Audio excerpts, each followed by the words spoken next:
Before we get started, we should have a little safety meeting. Yes.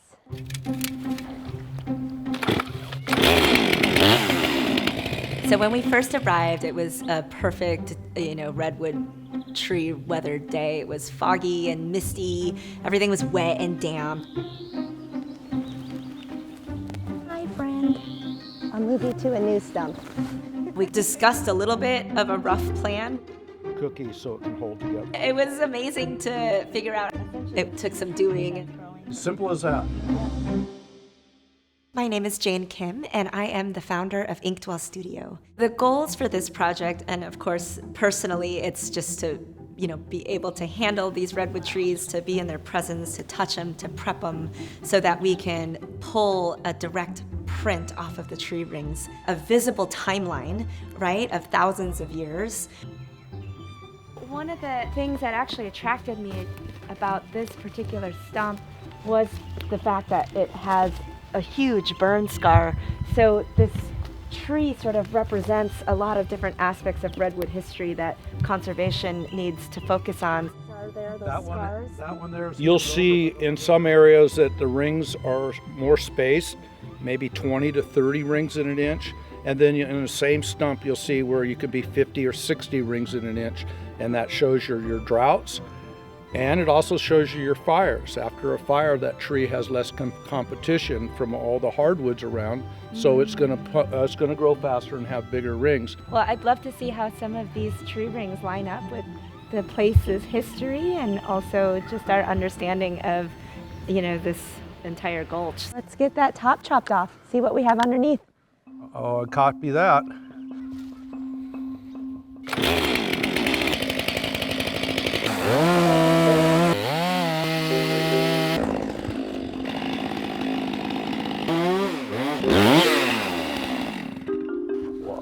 We cut the first layer off just to see what the wood looked like underneath, because there was a huge pile of moss and duff and things growing off the top.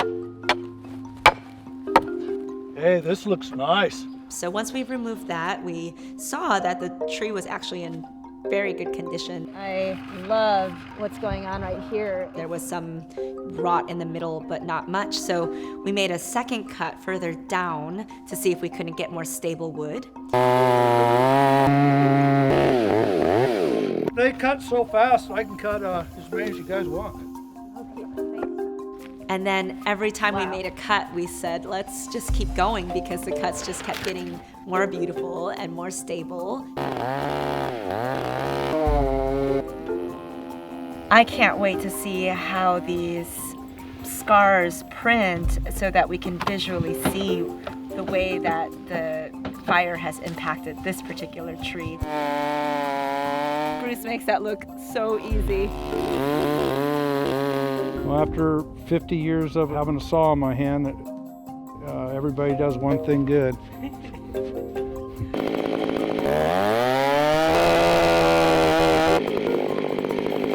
That's yours. Woo! It's the one you cut. So this tree has really gone through like everything, which is pretty interesting.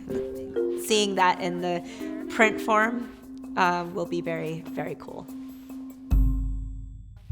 To figure out how to get the cookies onto the truck bed, I'm so impressed that we managed to cobble it together. Yep.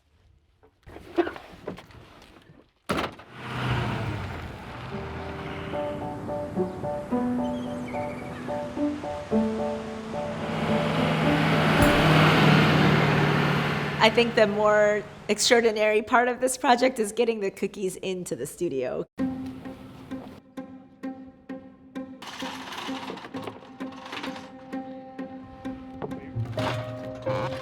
There are doorways that aren't big enough. It's not gonna make it.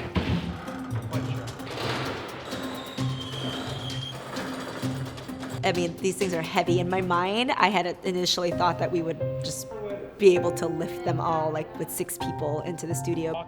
Yeah.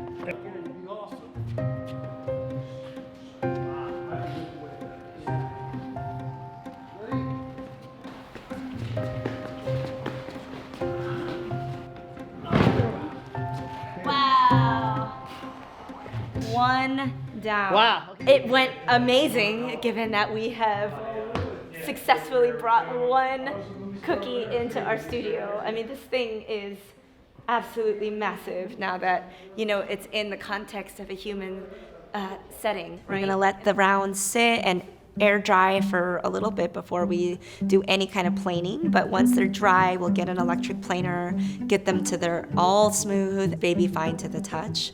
After that, the question I'm sure all of you are asking, well, how do you print the rings from a smooth surface? You don't. So you then actually take a blowtorch and char the top of the wood so that you burn down the softwood and the hardwood stays risen, and that's what gets inked. There's a lot of brushing and hand sort of sanding, and then we pull a test print, which of course even just getting the paper onto this huge round is gonna take probably 6 people. I gotta get some big paper.